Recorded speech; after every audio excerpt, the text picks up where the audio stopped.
নমস্কার। কবিতা ওষুধ লিখেছেন তাপস মুখোপাধ্যায়।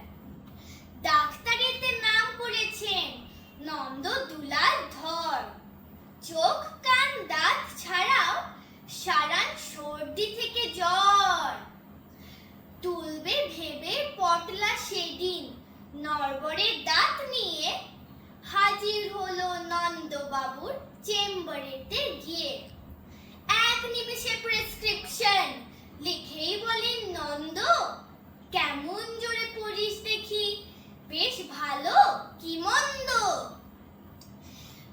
পটলা তখন প্রেসক্রিপশন